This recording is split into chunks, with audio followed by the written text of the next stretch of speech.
अस्सलामुअलैकुम। हैशटैग सियासत के साथ मैं हूं फरवा वहीद। नाज़रीन, मुल्क जल रहा है मगर इक़्तिदार के ऐवानों में मुशावरत चल रही है। शहर शहर एहतजाज हो रहा है और आला क़यादत अभी तजावीज़ तलब कर रही है। गरीब भूख से मर रहा है और ऐवानों में तरमीमी बिल पेश हो रहे हैं। मासूम बच्चे 15 पर कॉल करके भूख की बिपता सुना रहे हैं और खाना खिलाने की सदा कर रहे हैं। बूढ़ा बुजुर्ग बिजली के बिल से तंग आकर दर्जनों फीट बुलंद पुल से छलांग लगा रहा है और कोई बिजली के बिल की अदायगी के लिए कीमती सामान और जिस्म के अज़ाब बेचने पर मजबूर हो चुका है। एक गरीब दिहाड़ीदार जो बहाना 15 से 20 हजार रुपए कमाता है वो हजारों लाखों का बिल भर रहा है, मगर हमारे हुक्मरान और आला सरकारी अफसरान लाखों रुपए की बिजली मुफ्त में एंजॉय कर रहे हैं, जबकि बिजली चोरी होने वाली कीमत भी गरीबों का खून चूस कर ली जा रही है। सवाल यह है कि बिजली के बिल इतना ज्यादा आने की आखिर वजह क्या है? क्या IMF की हिमायत पर ही इतने ज्यादा टैक्सेस लगाए जा रहे हैं, या फिर IPPs के साथ होने वाले हुकूमती मुआहदे और वो बिजली जो बनी तो सही मगर इस्तेमाल ना हो सकी उसका खुमियाजा भी आवाम को भुगतना पड़ रहा है? और सबसे बढ़कर बिजली की तरसील का नाकिस और माशाल्लाह नाकारा निजाम भी क्या बिजली महंगी होने का सबब बन रहा है? एक जानिब महंगाई तो दूसरी जानिब सियासी गैर यकीनी ने भी अवाम को परेशान कर रखा है। इंतखाबात हों, अवाम के चुने हुए नुमाइंदे ऐवान में आए तो कोई अवाम की बात भी करे, मगर यहाँ सियासत जमूद का शिकार है। मुल्क पीछे जा रहा है मगर सियासी अनाए, मुतालिबात और मुफादात जीतते नजर आ रहे हैं। इंतखाबात के लिए आइन पर अमल दरामद की बजाय मुशावरत से काम चलाने पर इत्तेफाक किया जा रहा है। अवाम को आइन और इलेक्शन एक्ट के दरमियान उलझाया जा रहा है। नई मर्दमशुमारी और हल्का बंदियों की आड़ में इंतखाबात को ताखीर का शिकार किया जा रहा है। इलेक्शन कमीशन मुतहर्रिक है। नई मर्दमशुमारी के बाद नई हल्का बंदियों का स्केड्यूल जारी कर चुका है। ताहम इंतखाब कब कराने चाहिए, इस पर सभी सियासी जमातों के साथ बातचीत भी हो रही है, मगर सदर मुमलिकत से मुशावरत से मुतालिक खत पर साफ जवाब दे दिया गया है कि उनसे इलेक्शन की तारीख पर मुशावरत नहीं हो सकती। इंतखाबात की बिला वजह ताखीर मुल्क को मजीद सियासी और मुआशी मसाइल की दलदल में फंसा सकती है। क्या इदारे और सियासी रहनुमा आइन के मुताबिक इलेक्शन कराने और आवाम को रिलीफ देने के लिए कोई हिकमत अमली अपनाएंगे या फिर ये मुल्क यूं ही चलता रहेगा?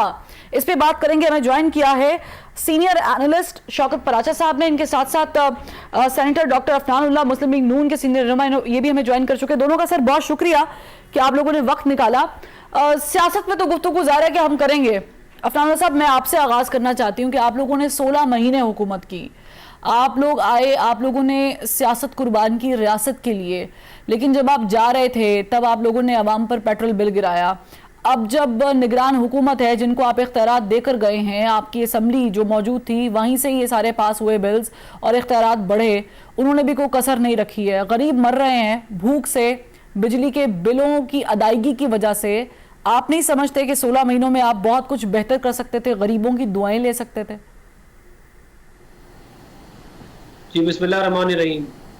देखिए, मामला ये है कि जाहिर है अगर पाकिस्तान डिफॉल्ट अल्लाह ना करे हो जाता और उसके बाद जो तबाह बर्बादी आती है और $1 हज़ारों रुपए का भी ना मिलता, तो उससे अगर आप कंपेयर करें अभी की हालात हैं वो तो बहुत बेहतर है। बात ये है कि सवाल तो कौम को ये करना चाहिए कि 2017 में जब 12 रुपए का यूनिट था बिजली का, यही वाला 106 रुपए का डॉलर था, 90 रुपए का डीजल था, पेट्रोल था पर लीटर, और ये इन्फ्लेशन 4-5% थी 5 साल से, तो वो क्या मामलात थे जिनकी वजह से इमरान खान को इस मुल्क के ऊपर मुसल्लत किया गया। और खान का भी मामला सीधा हो गया, जो इसको लेके आए थे उनके भी मामला सीधे हो गए, अरबों रुपए कमा लिए सबने और मुल्क और अवाम जो है वो तबाह बर्बाद हो गए। तो ये जो है ये एक बड़ा अच्छा सवाल है और इसका जवाब जो है वो ज़ाहिर है अवाम भी मांगती है और हम भी मांग रहे हैं। और इंशाल्लाह इसका, क्योंकि देखिए ये नहीं हो सकता कि हम बार बार आके इस मुल्क को बचाएं, जैसे मुल्क थोड़ा स्टेबल हो, चलने लगे और उसके बाद फिर कोई आगे इसको दबाव बर्बाद, वही जो पिछले 75 साल की कहानी है वही चलती है। तो ये जो है ये जो बिजली की महंगी बिजली है, जो मुल्क की माशी तबाह बर्बादी है, अगर उसके जिम्मेदार हैं तो वो साकिब निसार है, आसिफ सईद खोसा है, इमरान खान है और जो बाकी लोग उनको लेके आए थे वो हैं। उनका ये जो हाइब्रिड का तजुर्बा था उसने मुल्क को आज यहाँ पे लाके खड़ा किया। उसकी वजह से आज लोग बिजली के बिल देने के काबिल नहीं रहे, उसकी वजह से आज महंगाई है और बेरोजगारी है, और वो जो है वो अपने अरबों रुपए बना के सारे अय्याशी कर रहे हैं। सही है, मैं आपसे पार्शली अग्री करती हूँ अफनानुल्लाह साहब। मैं आपसे दोबारा सवाल एक करूँगी क्योंकि आपने जो गुफ्तगू की है उसमें आपने कहा कि वो लोग जिम्मेदार हैं जो हाइब्रिड सिस्टम इन्फ्यूज़ करके गए थे, हमारे इस पूरे निज़ाम में लेकर आए थे। लेकिन पराचा साहब सही है, हमारा मुल्क डिफ़ॉल्ट हो रहा था, हम रोज़ यही ख़बरें बोलते थे डिफ़ॉल्ट से बच जाएंगे, नहीं बच जाएंगे, हम अभी डिफ़ॉल्ट होने वाले हैं, कब डिफ़ॉल्ट होंगे, कुछ को इंतज़ार था, कुछ दुआएं कर रहे थे वगैरह वगैरह। लेकिन मुझे बताएं पराचा साहब, मैं आम आदमी की क्या बात करूं कि मैं ख़ुद से शर्मिंदा हूं कि हम अपने बिजली के बिल, नहीं हम तनख्वाहदार लोग हैं, वो बड़ी मुश्किल से पे कर रहे हैं। मुझे बताएं, अवाम डिफ़ॉल्ट नहीं हो गए, मुल्क को तो हमने चलो बचा लिया, लेकिन वो जो अवाम डिफ़ॉल्ट हो गए पराचा साहब, जो एक शख्स पुल से छलांग लगा चुका है कि बिजली के बिल नहीं दिए जा रहे, वो खातून जो अपना बच्चा बेच रही है कि उससे वो पाला नहीं जा रहा, और वो लोग जो अब खाने के लाले पड़े हुए हैं जिन्हें वो 15 पे कॉल करके इमदाद मांग रहे हैं। तो मुझे बताएं कि इसके ज़िम्मेदार ये इमरान खान तो हैं, 16 महीनों वालों को कोई नहीं पूछेगा। देखिए, बड़ी अजीब सी सूरत हाल है, और यकीनन जब कहते हैं कि मुल्क डिफ़ॉल्ट नहीं कर गया, अवाम डिफ़ॉल्ट कर गए, तो मुल्क तो अवाम ही है ना। मुल्क is not a name of some boundary, ये किसी लाइन का नाम नहीं है। हम कहते हैं हम एक कौम है, तो कौम लाइन नहीं होती, कौम अफराद होते हैं, वो माशरा होता है, वो कम्युनिटीज़ होती हैं जो उस बाउंड्री के अंदर रहती हैं। और अगर ये सूरत हाल इसी तरह परसिस्ट करती है, महंगाई डायरेक्टली प्रोपोर्शनेट में आती है डॉलर के, जितना डॉलर ऊंचा जाएगा महंगाई बढ़ती जाएगी। महंगाई जितनी बढ़ेगी आवाम के लिए ज़िंदगी उतनी अजीरन होगी। और आपने दुरुस्त कहा कि तनख्वाहदार तबका जो है, हम तो कहते थे कि गरीब इस मुल्क में पता नहीं अब गुर्बत की लाइन क्या है और क्या डिमार्केशन है अमीर और गरीब के दरमियान, कि हर कोई माशरे का हर तबका चीख रहा है, चिल्ला रहा है।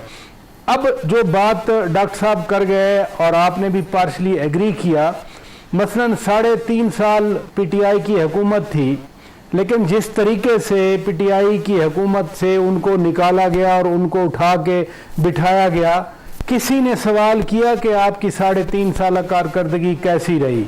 किसी ने उनकी इकोनॉमिक पॉलिसी को चैलेंज किया कि कभी कट्टे पाल रहे थे, कभी बछड़े पाल रहे थे, कभी मुर्गियां पाल रहे थे, कभी अंडे पाल रहे थे। वो कॉन्क्रीट जो इकोनॉमिक पॉलिसी होती है, जो मुल्क को आगे लेके जाने के लिए ज़रूरी होती है, किसी ने उस पर सवाल नहीं किया। और वो 3.5 साल की बदतरीन बैड गवर्नेंस थी, वो मुआशी नाकिस पॉलिसियाँ थी, वो तो डिबेट ही नहीं हुई। सिर्फ एक चीज़ हमारे सामने आई थी जब उनके फाइनेंस मिनिस्टर ने कहा था कि तारीख का जितना लोन लिया गया, कर्जा लिया गया, उसका 76% कर्जा हमारे 3.5 साल में लिया। ये तो 16 महीने की जो हुकूमत आई, ये तो उसको भी नहीं बता सकी कि इन लोगों ने 3.5 साल में क्या किया। इसमें कोई शक नहीं है कि वो 3.5 साल नहीं थे, ना ही मैं समझता हूँ वो 2017 से वो गेम थी। गेम तो बहुत पहले से बनी हुई थी। जब लाहौर में आप ही के शहर में अक्टूबर का जलसा हुआ था 2011 का, तो गेम तो उस वक्त से चली हुई थी। डॉक्टर ताहिरुल कादरी साहब इधर इस्लामाबाद आए थे, फिर दूसरा धरना आया था।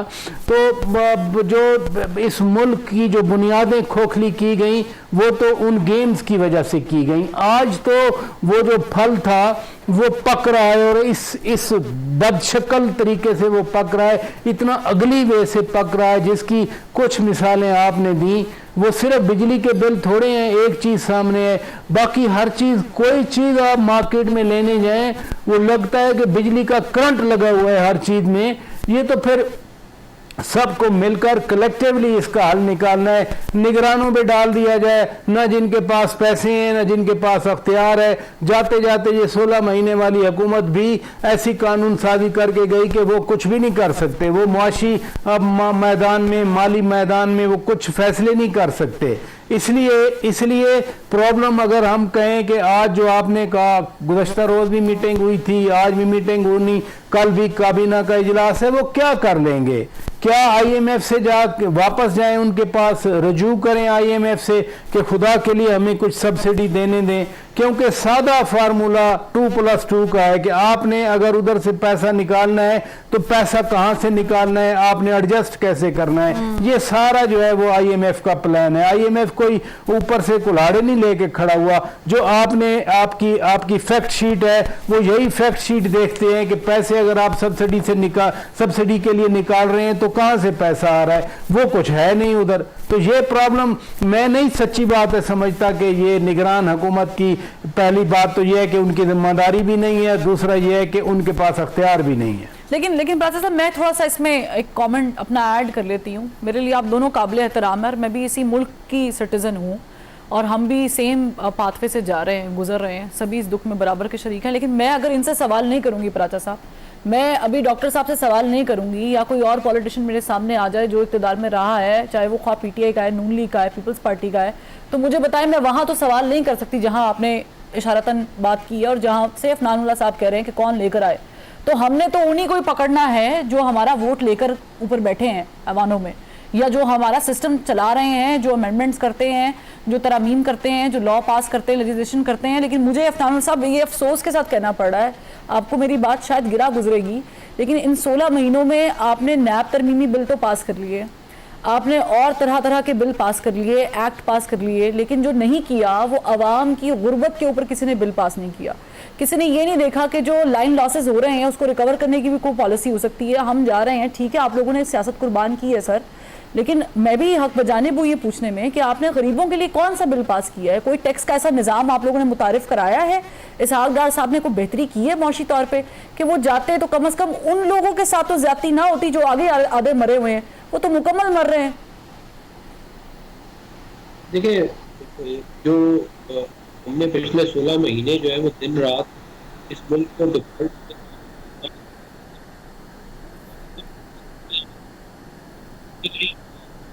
इसके अलावा हमने लेजिस्लेटिव वर्क में वो अवामी फलाह से रिलेटेड था। ये कोई ये मतलब कहने के तौर पे आप कह सकते हैं, लेकिन और खाली हमारा पॉलिटिकल कैपिटल इरोड नहीं हुआ। मैं आपको ये बात बता दूं, हम वो बुनियाद रखे गए हैं कि अगर मुल्क को सही पटरी पे डालना है और जो माजी की गलतियों से सीखना है, तो फिर हम ये भी मैं आपको यकीन दिलाता हूँ और मैं आवाम को भी यकीन दिलाता हूँ कि इंशाल्लाह हम इस मुल्क को दोबारा मसाइल से निकाल लेंगे। हम दोबारा जो है वो लोगों की जो कुव्वत खरीद नीचे जा रही है इस पर जाके हम इसको कंट्रोल कर लेंगे। लेकिन ये इस तरह हो नहीं सकता ना कि ये हम मुल्क को ठीक करें और फिर कोई आगे जो है वो मुल्क को तबाह बर्बाद करके चला जाए और कोई अकाउंटेबिलिटी ना हो, कोई पूछगछ ही ना हो। इस तरह मुल्क चल नहीं सकते, क्योंकि ये देखिए 25 करोड़ लोग हैं, ये कोई इस तरह तो प्राइमरी स्कूल नहीं चल सकते बगैर अकाउंटेबिलिटी के।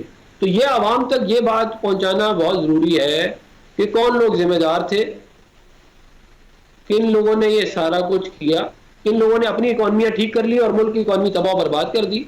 आज वो जो है वो अयाशी करते फिर रहे हैं। सवाल उनसे बनता है कि भाई आप ये नहीं हो सकता कि आप पूरे मुल्क का हाइब्रिड प्रोजेक्ट लगा के 25 करोड़ लोगों की इकॉनमी को तबाह कर दें और उसके बाद आप कहेंगे जी कोई बात नहीं, चलो जी मट्टी पाओ आगे चले। इस तरह नहीं हो सकता। ये आपको जवाब देना पड़ेगा जिन लोगों ने ये काम किए कि ये किसके कहने पे किए और इसमें क्या मुफादात थे इनके।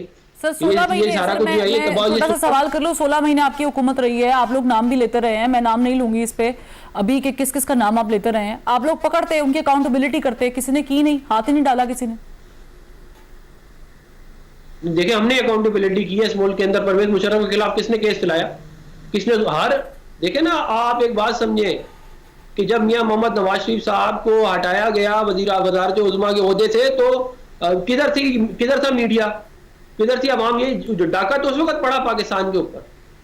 खाली सारी जिम्मेदारी आप हम पे ना डालें, हर इंडिविजुअल की भी कोई जिम्मेदारी है, मीडिया की भी जिम्मेदारी है। आप लोगों को चाहिए था कि बताते कि इस मुल्क में फ्रॉड क्या हो रहा है। नहीं सर, मैं मुझे बताए ना, मैं तो मुसलसल कोशिश कर रही हूँ अपने तौर पे डॉक्टर साहब, मैं तो मुसलसल कोशिश कर रही हूँ। ये ज़ाहिर है कि एक बंदे का या एक चैनल का या एक इंडिविजुअल का काम तो नहीं है, इसमें तो सबको करना पड़ेगा। लेकिन मैं चले आप मीडिया पे ही है ना इस वक्त, तो मुझे बताएं, मुझे ये बता दें, छोड़ दें कि मुशर्रफ के साथ क्या किया आप लोग, उसके आर्टिकल 6 लगा और उसके बाद क्या, वही सारी कहानी सर हमें पता है।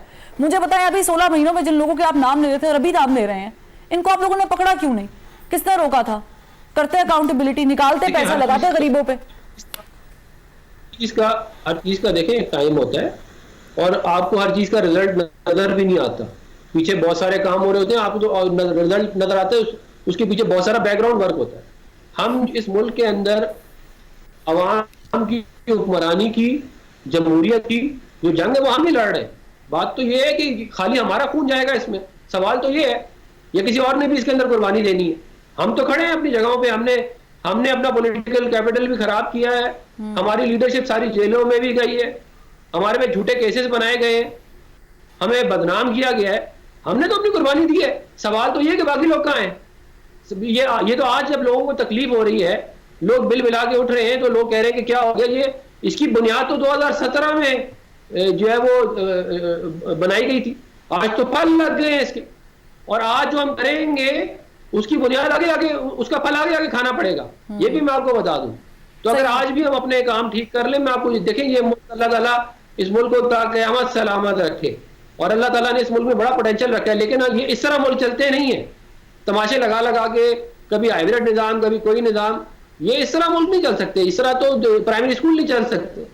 अगर आपने मुल्क को सही तरह चलाना है तो अकाउंटेबिलिटी के बगैर ये मुल्क आगे नहीं बढ़ सकता। सही है, ठीक है। चले, आपने अकाउंटेबिलिटी का आप 2 दफ़ा जिक्र कर लिया है। मैं खैर क्वेश्चन तो पराचा साहब कुछ और करना चाह रही थी। मैं तो पूछना चाह रही थी, ब्रेक का मुझे कहा जा रहा है, चले ब्रेक से वापसी भी पूछ लेते कि अकाउंटेबिलिटी का ये जो लफ्ज़ है ना, ये हमने माशाल्लाह 2018 के बाद बहुत ज़्यादा सुना है। जब 100 दिन का प्लान भी आ रहा था, जब 200 बंदों की बॉशी टीम भी थी, लेकिन अकाउंटेबिलिटी की आड़ में तब कुछ हुआ, जो कुछ हुआ वो भी हमने देखा, और मईशत के साथ जो हुआ, और फिर ये जो 16 महीनों में चीज़ें देखी वो भी हमारे सामने है। बहरहाल अगर आप अपने माजी पे बात करना शुरू करेंगे ना, तो फिर मैं भी बता सकती हूँ कि हमारे बड़े जो थे वो कितने बड़े सूरमा थे और कहाँ से। तो माजी पे मेरा ख्याल से इन चीज़ों को वाइंड अप करना चाहिए। जो करंट सिचुएशन है उस पर बात करना बड़ा लाजमी है कि अब हमने क्या किया है और इससे आगे हमारी क्या हिकमत अमली। लेकिन एक ब्रेक के बाद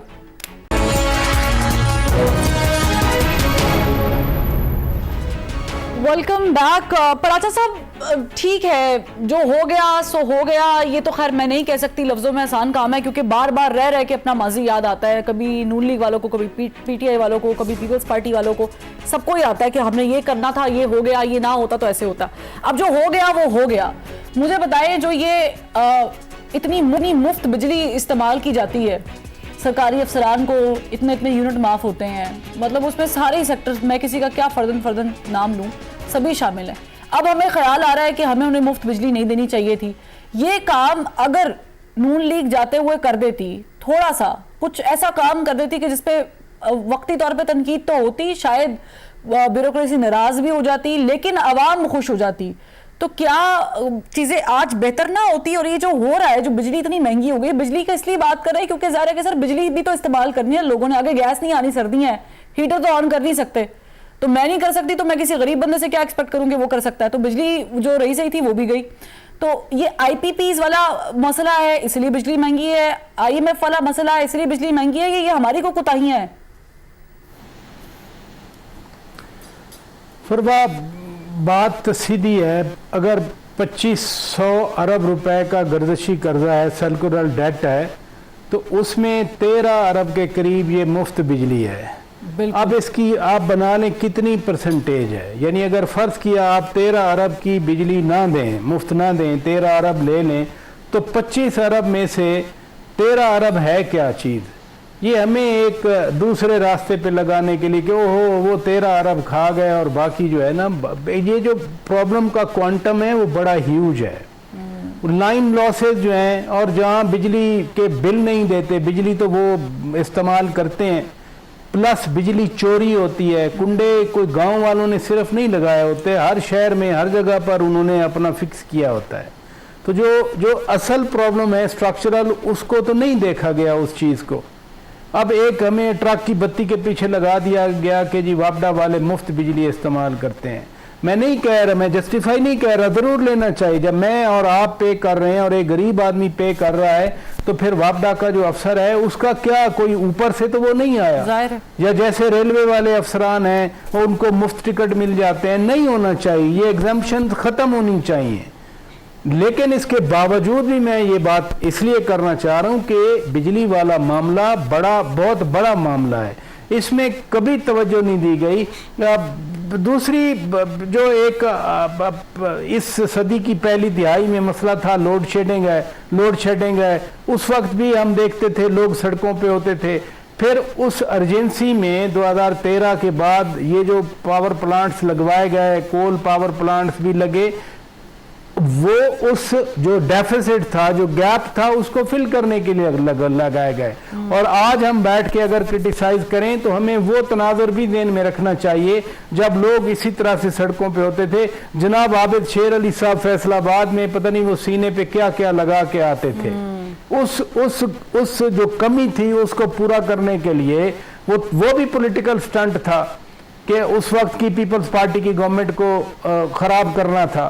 फिर एहतसाब की जो बात है, अगर ये 3.5 साल जनाब चेयरमैन पीटीआई की हुकूमत में एहतसाब हुआ, तो यहाँ ऐसे भी इस मुल्क में पॉलिटिशियन हैं जिनको 11 साल एक ऐसे केस में रखा गया जिस केस में उनको बाद में बरियत मिल गई।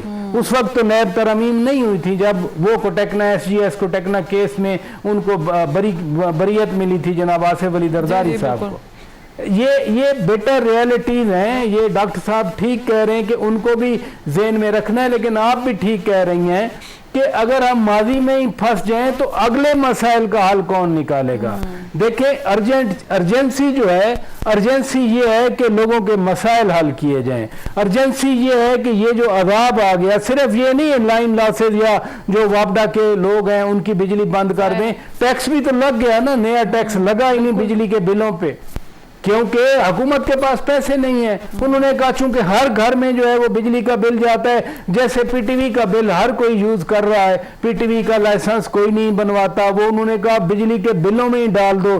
30 रुपए थे, फिर 50 रुपए कर दिए और हर एक पे कर रहा है। इसी तरह ये टैक्स हर एक पे कर रहा है। यानी सिर्फ ये नहीं है कि इलेक्ट्रिसिटी की कॉस्ट हम पे कर रहे हैं, ऊपर से टैक्स लगा दिया गया। जैसे पेट्रोल में पेट्रोलियम डेवलपमेंट लवाई लगा दी, वो भी तो गवर्नमेंट का टैक्स है सारा। तो इन्हीं टैक्सों से चूंकि हर एक ने, मसलन अगर पेट्रोल किसी ने मोटरसाइकिल पे नहीं डाला, डीजल नहीं डाला अपनी गाड़ी में, वो बस में तो बैठा है ना, तो बस वाले ने, ट्रक वाले ने अपना किराया, अपना फ्रेट चार्जेस उसी प्रोपोर्शन में बढ़ा दिया। तो हर एक पे वो अप्लाई हो रहा है, जितना भी आप पैसा उस टैक्स में लगा रहे हैं। तो हुकूमतों के पास पैसे नहीं है, वो कहते हैं चलें इसी तरह रगड़ा लगाएं इन लोगों को, इन आवाम को। हर एक चीज जो है उसको आग लगी हुई है। सही कह रहे हैं आप पराचा साहब। मैं इस पे अब क्या कमेंट करूं। ज़ाहिर है कि आपने जो बातें की हैं वो बिल्कुल ठीक ही हैं कि जब महंगा होता है तो आप कोई भी ट्रांसपोर्टेशन यूज़ कर रहे हैं पब्लिक, तो फिर सारे किराए बढ़ेंगे। जब किराए बढ़ेंगे आपकी सब्जियों के रेट बढ़ जाते हैं, दालें हम इंपोर्ट कर रहे हैं, हम हर चीज़ तो तकरीबन इंपोर्ट कर रहे हैं। एक्सपोर्ट्स तो हमारी पता नहीं कब बढ़ेंगी, अल्लाह करे कि बढ़ जाए। लेकिन अब अगर इलेक्शन होते हैं, इलेक्शन कब होंगे ये तो सवाल है डॉक्टर साहब से, लेकिन कब जब भी होंगे और इनकी गवर्नमेंट अगर आती है तो क्या इनकी पॉलिसीज़ मुख्तलिफ होंगी जो अभी 16 महीने का टेनोर किया है? क्या पाकिस्तान अपने पाँव पे खड़ा हो सकता है? कोई जमात कर सकती है? एक ब्रेक के बाद वेलकम बैक। डॉक्टर साहब, फारूक सत्तार साहब जो हैं वो कह रहे हैं, एमकेएम कह रही है कि 90 दिनों में इलेक्शन होने चाहिए। पीपल्स पार्टी मुसलसल कह रही है कि 90 दिनों में इलेक्शन होने चाहिए, इससे ऊपर नहीं जाने चाहिए, अगले साल वाला तो तस्वुर ही नहीं होता। दीगर जमातें भी अब कहना शुरू हो गई हैं। आप लोगों की जमात में ये कन्फ्यूजन या तजब्जुब क्यों है कि एक जो फॉर्मर मिनिस्टर है वो कहते हैं जी 90 दिनों में होने चाहिए, दूसरे कहते हैं 190 दिनों में भी हमें फर्क नहीं पड़ता। आप लोगों ने क्या तय किया इलेक्शन से मुताल्लिक कि इलेक्शन कब तक हो जाने चाहिए? देखिए, इलेक्शन कराने की कमिश्नर के ऊपर, सिकंदर सुल्तान साहब के ऊपर, और उसके बाद अगर किसी के ऊपर ये आती है रिस्पॉन्सिबिलिटी तो वो वजीर आजम जो केयर टेकर प्राइम मिनिस्टर है उनके ऊपर आती है। तो ये जो है ये काम पाकिस्तान मुस्लिम लीग नून का नहीं है, ना ये पॉलिटिकल पार्टीज का, ये तो इन लोगों का काम है कि ये इलेक्शन 90 दिन में कराएं, जो आईनी जिम्मेदारी है। और मुझे यकीन है कि ये अगर अपनी कोशिश करेंगे तो ये 90 दिन में हो जाएगा इलेक्शन। सर, आईनी जिम्मेदारी तो तब भी थी जब ज़ाहिर है कि KPK के लिए और पंजाब के लिए बिलखुसूस फंड्स का मामला था, तब भी आईनी जिम्मेदारी थी कि आप उनको फ़ंड रिलीज़ करते। आर्टिकल जो इलेक्शन एक्ट है 2017 उसके मुताबिक जो है वो जो आर्टिकल 14 है वो भी यही कहता है कि 4 महीने पहले गवर्नमेंट जाने से हल्का बंदियां और तमाम तरह मामला हो जाने चाहिए थे, ये भी आइन ही कहता है। लेकिन ये वाला आइन तो आप लोगों ने फॉलो नहीं किया, ना ही उस वक्त इलेक्शन कमीशन इतना मुतहरिक था। तो अब आप कह रहे हैं कि इलेक्शन कमीशन ने कराने हैं, इसलिए मैं आपसे सवाल कर रही हूँ, कराने तो इलेक्शन कमीशन ने है, लेकिन जब कराने चाहिए थे तब आप लोगों के पास ना फंड्स थे, ना आप लोग उनको कोई भाव दे रहे थे, और ना इलेक्शन कमीशन भी मुतहरिक था। अब आप कह रहे हैं कि इलेक्शन कमीशन ने कराना है। देखिए, पहली तो बात ये है कि असेंबलियाँ जो है वो तोड़ी जा सकती है, मगर उसकी कोई वजूहत होनी चाहिए। वो ये वजह नहीं हो सकती कि क्योंकि मैं जेल नहीं जाना चाहता तो मैं असेंबलियाँ तोड़ रहा हूँ, ये कोई वजह नहीं है। तो इसके अंदर ये भी आईनी जिम्मेदारी है कि आपको उसकी एक लीगल बेसिस बताएं कि आपने असेंबलियाँ क्यों तोड़ी है। और उसके बाद ये जो इलेक्शन में पैसे देने वाला मामला, ये हमने नहीं क्या कहते हैं शुरू किया, ये सुप्रीम कोर्ट का 63A का फैसला है, जिसने इस मुल्क के अंदर सबसे बड़ा जो गैर आईनी काम है वो 63A वाला फैसला। पहले ये पनामा पे जो उन्होंने तमाशे लगाए हैं वज़ीर आज़म को हटा के, वो था। RTS बैठा तब कहाँ था आइन? जब 63A का फैसला दे रहे थे तब कहाँ था आइन? आइन में कहाँ लिखा हुआ है कि वोट पड़ेगा काउंट नहीं होगा? बताया मुझे पूरे आइन में कहाँ लिखा है? जब पार्लिमानी लीडर जो है, एक दफा पार्लिमानी लीडर की मानी जाएगी पंजाब में, और फिर उसी आइन के तहत जो है दूसरी दफा जो है वो पार्टी के लीडर की मानी जाएगी। कहाँ था आइन? ये तो इन्होंने आइन की धज्जियां इन्होंने उड़ाई है सारी की सारी, ये जजों ने। तो ये आइन इस तरह नहीं होता कि सेलेक्टिवली जहां फायदा हो इमरान खान का वहां फॉलो कर लो, जहां ना हो वहां ना करो। हमने तो इसलिए इलेक्शन नहीं कराया क्योंकि ये कोई मजाक बनाया हुआ है। पूरे 1 साल पंजाब की हुकूमत नहीं चलनी थी। कौन से आइन के तहत नहीं चलनी थी भाई? आपने आप मुझे बताएं, आइन में कहाँ लिखा हुआ है ट्रस्टी वजीर आला? आइन में कहाँ लिखा हुआ है कि आप किसी को रोक सकते हैं कैबिनेट बनाने से? ये तो तमाशे इन्होंने लगाए। पहले लेके आए इसको हाइब्रिड रजीम को इस मुल्क का सत्यानाश करने के लिए, उसके बाद जो है ये उसको सस्टेन करने के लिए तमाशे लगाते रहे। आज भी लगे हुए हैं बल्कि। तो ये जो है ये कोई आप आइसोलेशन में नहीं देख सकते कि जी ये जब लोकल बॉडीज का सुप्रीम कोर्ट का फैसला आया पीटीआई के दौर में कि बहाल की जाए, नहीं की ना बहाल पीटीआई ने। तो सर आपकी गवर्नमेंट ने क्या कर लिया सर? मुझे बताया कि 30 साल से मैं पीटीआई को माइनस कर रही हूँ, मैं इस पूरी कॉन्वर्सेशन में पीटीआई को माइनस कर रही हूँ सर। वो तो चले गए जेल, उनका तो चैप्टर शायद खत्म हो गया। मुझे सिर्फ ये बता दें कि 30 साल से कभी पीपल्स पार्टी, कभी नून लीग, कभी पीपल्स पार्टी, कभी नून लीग, मुझे बताया आप लोगों ने क्या आईनी इस्लाहात कर ली? देखिए, पहली तो बात यह कि 30 साल से हम हुकूमत में नहीं है, ये बात गलत है। आप इसको चेक करें। मुस्लिम लीग नून ने 9.5 साल जो है, और ये 16 महीने हमारी तो नहीं चले, इसको भी अगर हम पे डालने आपने, हमारी 10 साल की टोटल विफाक की हुकूमत है पाकिस्तान मुस्लिम लीग नून की, और इनकी ये 3.25 साल करके गए पीटीआई वाले। ये है मवाजना। और हमने क्या प्रोजेक्ट लगाए, मोटरवेज, रेल रोड, ये डैम, ये बिजली के कारखाने, दाने, स्कूल, पता नहीं कितने प्रोजेक्ट, इनके पास चीज ही नहीं गिनवाने के लिए। ये है एक्चुअल सवाल। ठीक है, चलिए पराचा साहब, अब मेरे पास ठीक है डॉक्टर साहब, got your point, you have a few valid points. Paracha साहब, अब मुझे ज़ाहिर है कि इख्तिताम करना है इस गुफ्तगू का, तो मुझे बता दें कि ये जो इलेक्शन वाला मामला है, जब भी इलेक्शन होंगे कोई गवर्नमेंट आएगी तो हमारे दुख सुनेगी ना सर। ये इलेक्शन वाला मामला कब तक होगा, कब जाएगा? मिस फरवा, जितना आपको मालूम है मुझे भी उतना ही मालूम है। लेट्स बी ऑनेस्ट के लेट्स बी ऑनेस्ट के इलेक्शन अभी तो होते हुए नजर नहीं आ रहे ना सर। क्यों नहीं हो रहे? मैं आपसे as a student of journalism ये सवाल कर रही हूँ, मुझे बताएं प्राचा साहब, क्यों नहीं हो सकते? 90 में लिखा है तो फिर क्या मसला है? पीपल्स पार्टी कह रही है, MQM कह रही है, दीगर जमातें कह रही है, नून लीग के भी कुछ लोग मान रहे हैं कि 90 फिर मसला की है। अभी कल ही डॉक्टर खालिद मकबूल सिद्दीकी साहब आए थे, डॉक्टर फारूक सत्तार साहब भी साथ थे, उन्होंने प्रेस कॉन्फ्रेंस की। वो कह रहे थे कि कुछ लोग अभी भी जिद कर रहे हैं कि पुरानी हल्का बंदियों पे इलेक्शन हो। तो मुझे तो उनकी बात से ये महसूस हुआ कि वो कहते हैं कि नई हल्का बंदियां हों तब इलेक्शन हो। पीपल्स पार्टी की CEC ने कहा कि 90 रोज में इलेक्शन करवाएं, लेकिन पीपल्स पार्टी के अपने चीफ मिनिस्टर ने आकर काउंसिल ऑफ कॉमन इंटरेस्ट की उस अप्रूवल पर साइन किए थे जो मर्दमशुमारी के हवाले से है। ठीक है, आइन के 2 आर्टिकल हैं। सही प्राचा साहब, मैं माजरत चाहूंगी, बस मेरा वक्त खत्म हो गया। प्राचा साहब, बहुत आप बड़ी इंपॉर्टेंट पॉइंट डिस्कस कर रहे हैं। नाजरीन, इरफान साहब आपका बहुत शुक्रिया, प्राचा साहब आपका भी बहुत शुक्रिया। एक ब्रेक लेते हैं, ब्रेक से जब वापस आएंगे तो जो आज इस्लामाबाद हाई कोर्ट में हियरिंग हुई है उस पर कानूनी राय क्या है जानेंगे इरफान कादर साहब से। लेकिन ब्रेक के बाद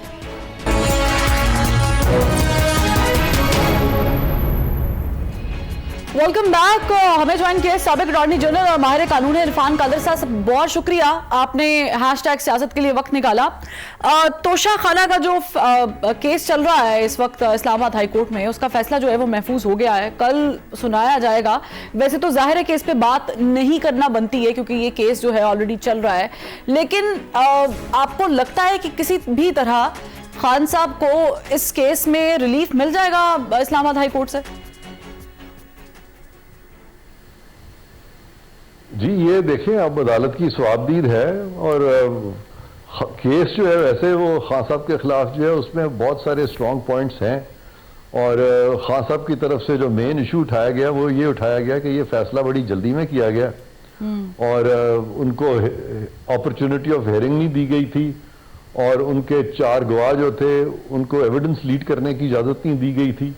तो ये जो 2 नुक्ते उनके ये इसलिए कमज़ोर हो जाते हैं कि सारा दिन अदालत उनका इंतजार करती रही कि भाई आप आए आर्गूमेंट्स करें। वो आर्गूमेंट्स करने के लिए आ ही नहीं रहे थे और जब वो तंग आ गए, जब वो नहीं आए तो खुद ही वो अपॉर्चुनिटी ऑफ हियरिंग चाहते नहीं थे। तो जब कोई शख्स अपॉर्चुनिटी ऑफ हियरिंग न चाहे तो वो ये तो नहीं कह सकता कि मुझे सुना नहीं गया। तो वो एक कमजोर दलील है उनकी, अगर कि वो समझते हैं कि फैसला इस वजह से कमजोर है। और दूसरी चीज जो है जो वो कह रहे हैं कि जी 4 गवाहों को नहीं सुना, उनको एविडेंस लीड नहीं करने दिया गया, तो ये तो अदालत ने फैसला करना है कि जब ओवरवेलमिंग डॉक्यूमेंट्री एविडेंस आ जाए तो ओरल एविडेंस जो है उसको तो एक्सक्लूड किया जा सकता है, बल्कि करना चाहिए। तो उस पर अदालत की से है, उसमें अगर वो ये इस्टेब्लिश कर देते हैं कि जी बड़ा कोई रेलेवेंट एविडेंस आने वाला था तो फिर तो ठीक है, लेकिन उसमें कोई रेलेवेंट एविडेंस था नहीं जो ओरली वो लीड करना चाहते थे। और डॉक्यूमेंट्री एविडेंस के बारे में वैसे भी आप ओरल एविडेंस लीड नहीं कर सकते, तो वो भी मैं समझता हूं कोई इतना स्ट्रांग नुकता उनके हक में नहीं है। बरकैफ ये चूंकि सस्पेंशन की बात है तो सस्पेंशन फिर अदालत की सवाबदीद है, वो सवाबदीद को किस तरह से एक्सरसाइज करते हैं ये अब उन पे मुनसर है। इससे ज्यादा मैं इस पे मजीद कोई रोशनी नहीं डाल सकता। अच्छा इरफान कादर साहब, जिस अदालत में इस वक्त केस गया है और जिस इस्लामाबाद हाई कोर्ट की बात कर रही हूँ और जिसने अपना कल फैसला भी सुनाना है, उस अदालत पर खास करके जब हम अदालत का लफ्ज इस्तेमाल करते हैं तो we mean chief justice of even Lahore high court या इस्लामाबाद हाई कोर्ट या पेशावर हाई कोर्ट। तो जो chief justice Islamabad high court है उन पर अदम एतमाद का इजहार किया है पाकिस्तान तहरीक इंसाफ ने भी और चेयरमैन पीटीआई ने भी। अब अगर हम इसको थोड़ा सा माजी में लेके जाएं तो बहुत सारे रिलीफ जो है वो मिले हैं, यानी आजम सवाती वाला केस देख लें, फवाद चौधरी वाला केस देख लें, आमिर कयानी वाला केस देख लें, इमरान खान साहब का अपने केसेस जब जाते रहे हैं तो उनको रिलीफ मिलते रहे हैं, जमानत कबल गिरफ्तारी मिलता रहा है, राहदारी जमानतें मिलती रही हैं। तो अब ऐसा क्या हो गया कि पीटीआई और बिलखुसूस चेयरमैन पीटीआई को एतमाद ही नहीं रहा इस अदालत पर? देखें, किसी भी जज पे अदालत पे कोई भी पार्टी अदम एतमाद कर सकती है, लेकिन उस अदम एतमाद की ठोस वजूहात बयान करनी चाहिए ना। अब यहाँ पे उन्होंने कोई ऐसी ठोस वजह नहीं बयान की और जैसे आपने कहा कि आमिर फारूक साहब ने जो पहले फैसले किए हैं तो उसमें उनके खिलाफ बहुत सारी तनकीद हुई, लेकिन उन्होंने उनके हक में फैसले कर दिए और वो अपनी इंडिपेंडेंस भी उन्होंने एस्टैब्लिश की। तो उस चीज़ को देखते हुए मुझे कोई वजह नज़र नहीं आती कि अब भी वो अपनी इंडिपेंडेंस एस्टैब्लिश क्यों ना करें। तो वो करेंगे इंशाल्लाह, लेकिन आमिर फारूक साहब के खिलाफ कोई ऐसी ठोस वजह अभी तक नहीं बयान की गई।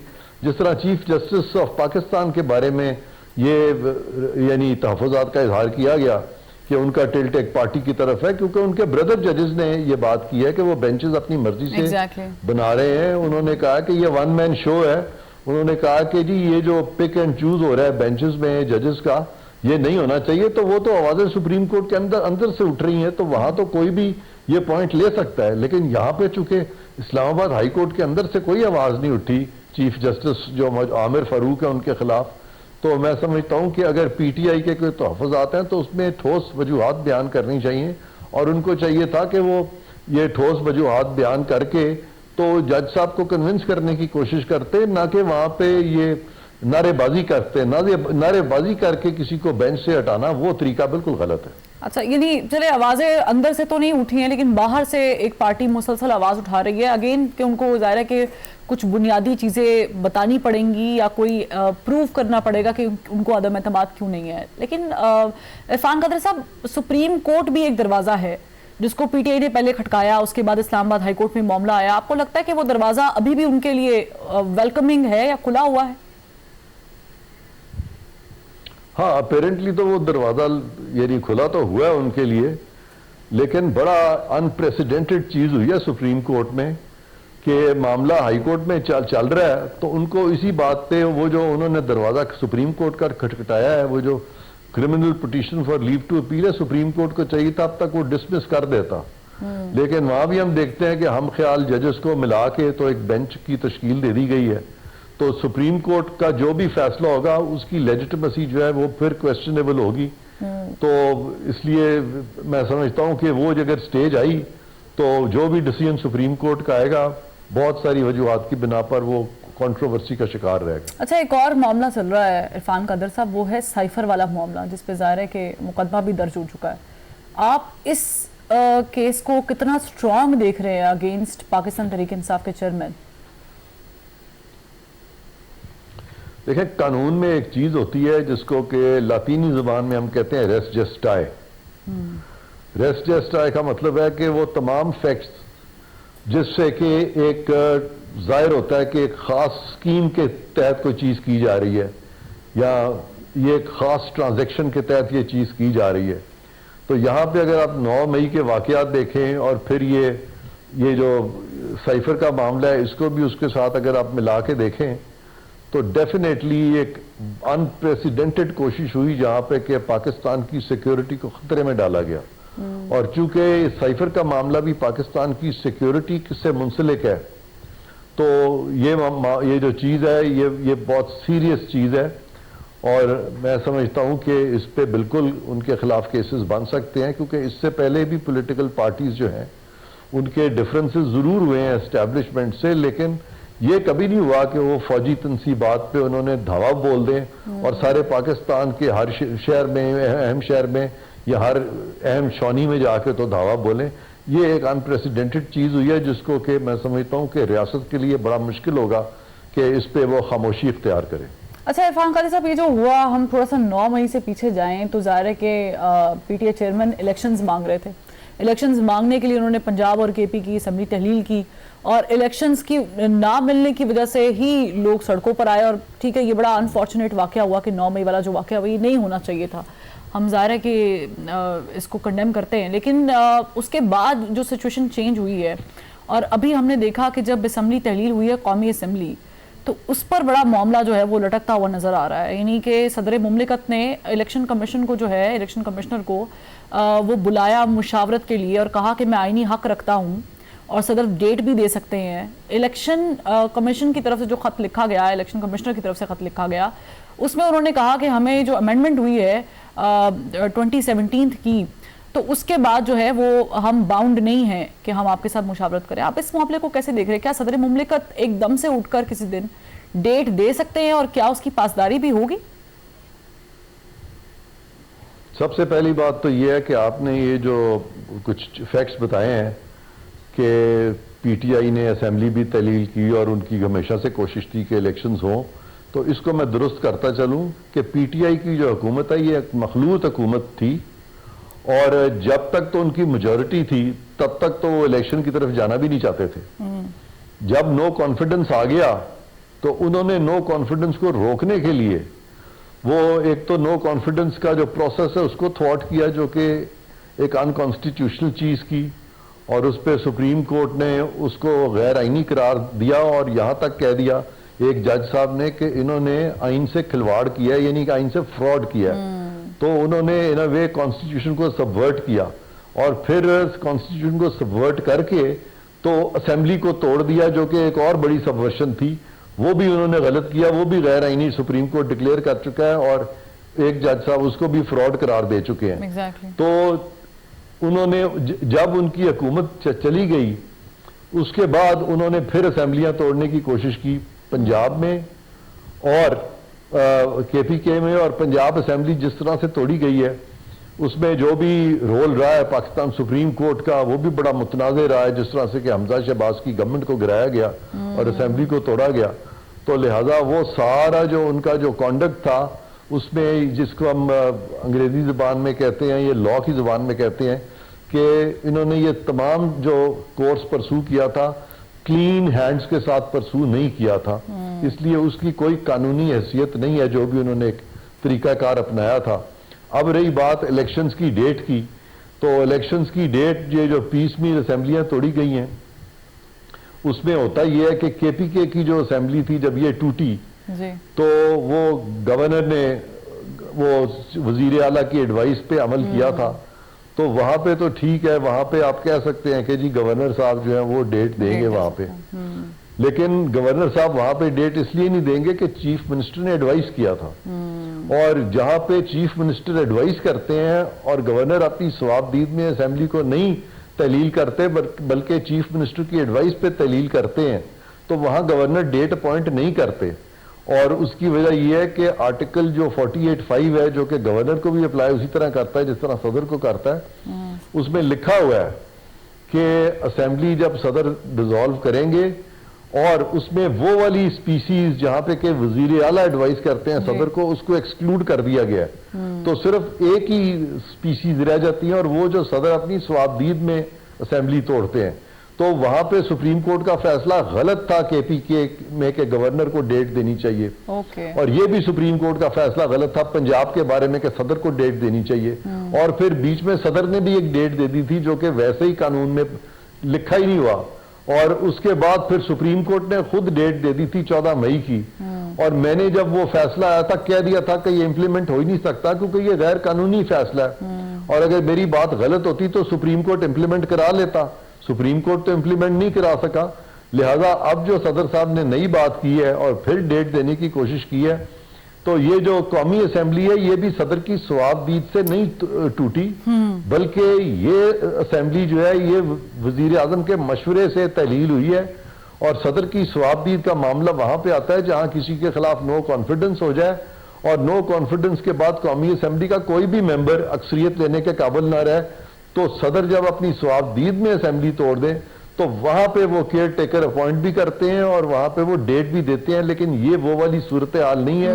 लिहाजा सदर का जो चिट्ठी थी इलेक्शन कमीशन को वो बिल्कुल गैर आईनी थी, और यहाँ पे इलेक्शन कमीशन का जो मौकफ है, जो उन्होंने सदर को जवाबी चिट्ठी लिखी है, उन्होंने लॉ को कोट किया है, लिहाजा उन्होंने ठीक लिखा है कि ये मीटिंग अगर इस तरह की वो करेंगे तो सदर का वक्त जाया होगा, और सदर का वक्त आप जानती है कितना कीमती है। जी ठीक है इरफान कादरी साहब, बहुत शुक्रिया जी। आपने वक्त दिया।